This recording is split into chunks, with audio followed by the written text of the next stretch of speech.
कहते हैं कि बाबा श्याम के दरबार में अर्जी लगाने के लिए शब्दों की नहीं, आंसुओं की जरूरत होती है। इंस्पेक्टर पृथ्वी सिंह राठौड़, जो केवल तथ्यों और लॉजिक पर भरोसा करते थे, उनके जीवन में एक ऐसी रात आई जहां विज्ञान मौन था और कानून लाचार। जब रिंग्स की धूल में एक बाप का अहंकार राख हुआ, तब शुरू हुआ वो चमत्कार जिसे यथार्थ तो माना जा सकता है, पर समझाया नहीं जा सकता। देखिए, न्याय की चौखट जहां खाकी वर्दी ने आस्था के आगे सिर झुकाया। दिल्ली पुलिस की क्राइम ब्रांच के ऑफिस में सन्नाटा था, जिसे केवल कीबोर्ड की खटखटाहट और बीच बीच में आती वायरलेस की आवाजों ने तोड़ रखा था। इंस्पेक्टर पृथ्वी सिंह राठौड़ अपनी मेज पर झुके हुए फाइलों के अंबार को देख रहे थे।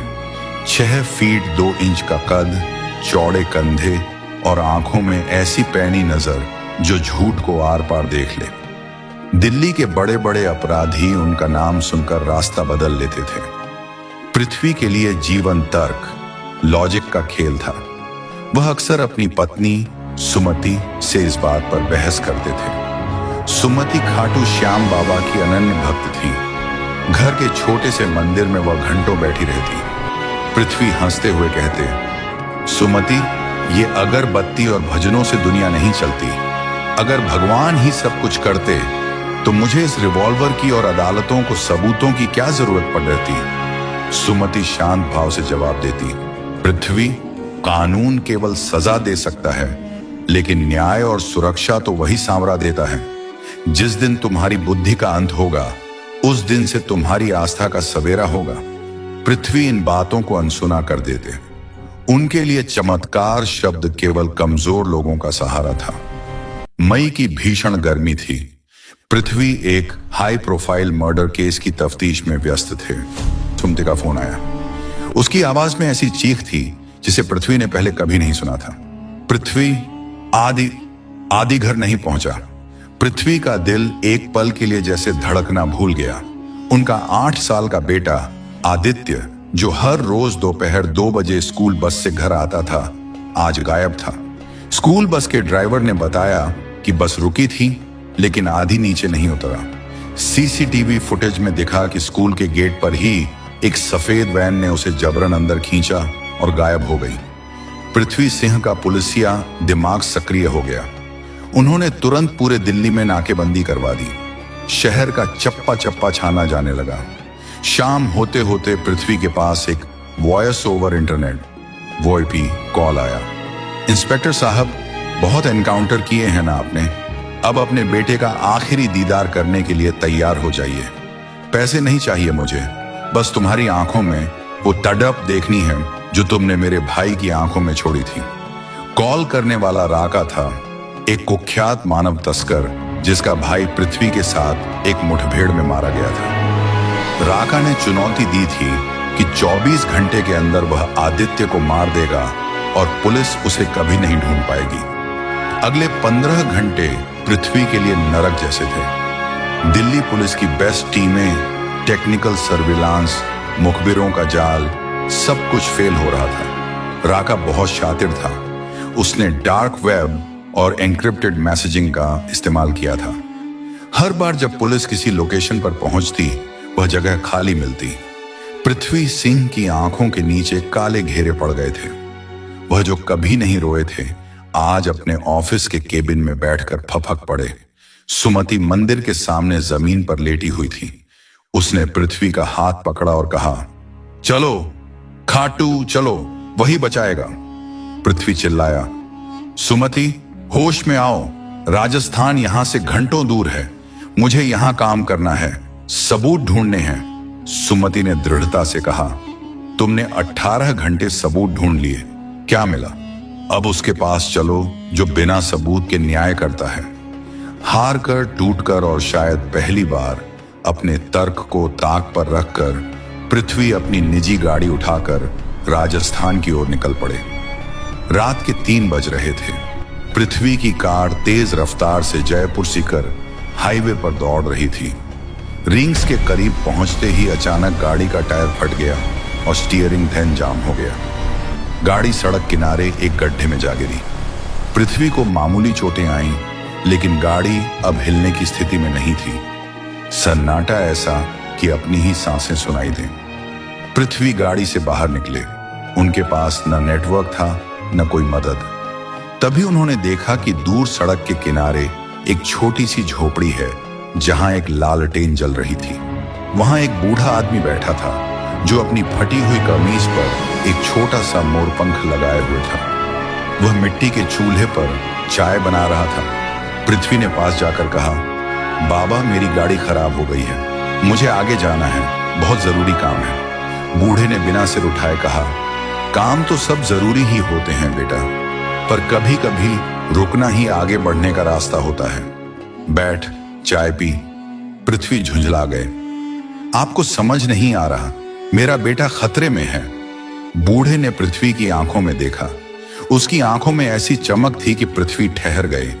बूढ़े ने कहा, तेरा बेटा सुरक्षित है। वो इस वक्त उस जगह है जिसे काली पहाड़ी कहते हैं, यहां से 10 मील दूर पश्चिम की ओर, पर तू वहां अकेला नहीं जा पाएगा। पृथ्वी चौंक गए। आपको कैसे पता? मैंने तो आपको कुछ नहीं बताया। बूढ़े ने एक पुरानी लकड़ी की लाठी पृथ्वी की ओर बढ़ाई और कहा, ये ले जा। जब रास्ता भटक जाए तो इसे जमीन पर मारना, और हां, डरना मत, क्योंकि तू अकेला नहीं है। पृथ्वी ने वह लाठी ली और पश्चिम की ओर दौड़ने लगे। जंगल घना था और झाड़ियां उनके शरीर को छील रही थीं। तभी उन्हें दूर एक रोशनी दिखाई दी। वह एक पुराना साल्ट वेयर हाउस, नमक का गोदाम था जो बरसों से बंद पड़ा था। वहां 3 गाड़ियां खड़ी थीं। पृथ्वी ने दबे पांव अंदर झांका। राका अपने 5 साथियों के साथ वहां मौजूद था। आदि एक लोहे के खंभे से बंधा हुआ था। उसके मुंह पर पट्टी बंधी थी। पृथ्वी ने अपनी गन निकाली, लेकिन उन्हें एहसास हुआ कि उनके पास केवल 10 गोलियां हैं और अपराधी 6 हैं, और वे सभी ऑटोमेटिक राइफलों से लैस हैं। एक भी गलत कदम और आदि की जान जा सकती थी। पृथ्वी ने मन ही मन याद किया, हे खाटू वाले, अगर तू वाकई है तो आज एक बाप की लाज रख ले। तभी एक अजीब घटना घटी। आसमान में अचानक बादल घिर आए और बिजली कड़कने लगी। रेगिस्तानी इलाके में ऐसी बेमौसम बारिश और अंधड़ आना नामुमकिन था। तेज हवा के कारण गोदाम के बड़े बड़े लोहे के दरवाजे जोर जोर से टकराने लगे। अपराधियों में खलबली मच गई। राका चिल्लाया, जाओ देखो बाहर कौन है। जैसे ही 2 अपराधी बाहर आए, पृथ्वी ने अंधेरे का फायदा उठाकर उन्हें दबोच लिया। लेकिन तभी बिजली चमकी और राका ने पृथ्वी को देख लिया। इंस्पेक्टर, तू यहां पहुंच ही गया, अब देख। राका ने आदि की कनपटी पर बंदूक तान दी। पृथ्वी जम गए। राका, उसे छोड़ दो, जो करना है मेरे साथ करो। राका हंसा, नहीं, तुझे तड़पते देखना है। उसी पल गोदाम के पास से एक पदयात्री जत्था निकलने लगा। वे जोर जोर से शंख बजा रहे थे और जय श्री श्याम के जयकारे लगा रहे थे। उन शंखों की आवाज गोदाम के अंदर इस तरह गूंजी जैसे सैकड़ों शेर एक साथ दहाड़ रहे हों। अपराधियों के कान फटने लगे। वे बदहवास हो गए। राका का हाथ कांपने लगा। पृथ्वी ने मौके का फायदा उठाया और अपनी लाठी जो बूढ़े ने दी थी जोर से जमीन पर मारी। अचानक गोदाम की छत पर बैठा एक भारी झूमर जो पुराना और झंग लगा हुआ था, सीधा राका के हाथ पर गिरा। उसकी बंदूक दूर जा गिरी। पृथ्वी शेर की तरह झपटे। अगले 5 मिनट में वहां केवल अपराधियों के चीखने की आवाजें थीं। पृथ्वी ने अकेले ही सबको धूल चटा दी। जब पुलिस बैकअप पहुंचा, जिसे पृथ्वी ने रिंग्स पहुंचने से पहले मैसेज किया था, तो वे दंग रह गए। एसपी सीकर ने पूछा, पृथ्वी, तुम अकेले इन 6 प्रोफेशनल किलर्स से कैसे लड़े? और ये मौसम, ये अचानक तूफान कैसे आया? पृथ्वी के पास कोई जवाब नहीं था। उन्होंने आधी को गले से लगा लिया। आधी ने सिसकते हुए कहा, पापा, जब मैं डर रहा था तो एक नीले रंग का पक्षी खिड़की पर आकर बैठ गया था। वो मुझे देख रहा था और मुझे लगा कि मैं सुरक्षित हूं। अगली सुबह पृथ्वी उस झोपड़ी की तलाश में गए जहां वह बूढ़ा आदमी मिला था, लेकिन वहां कोई झोपड़ी नहीं थी। वहां केवल एक पुराना पत्थर का चबूतरा था जिस पर एक मोर पंख रखा हुआ था। स्थानीय ग्रामीणों ने बताया, साहब, यहाँ कोई नहीं रहता। हाँ, कभी कभी मुसाफिरों को यहाँ एक सांवला सा आदमी दिखता है जो रास्ता दिखा देता है। पृथ्वी वापस दिल्ली आए। उन्होंने इस्तीफा नहीं दिया, बल्कि अपने काम करने का तरीका बदल दिया। अब उनके केबिन में कानून की किताबों के साथ बाबा श्याम की एक छोटी सी तस्वीर भी थी। जब आदि पूरी तरह ठीक हो गया तो पूरा परिवार खाटू धाम पहुंचा। रिंग से खाटू तक की 17 किलोमीटर की पदयात्रा पृथ्वी ने आदि को अपने कंधों पर बिठाकर पूरी की। जब वह मंदिर के मुख्य विग्रह के सामने खड़े हुए तो उनकी आंखों से आंसू बह रहे थे।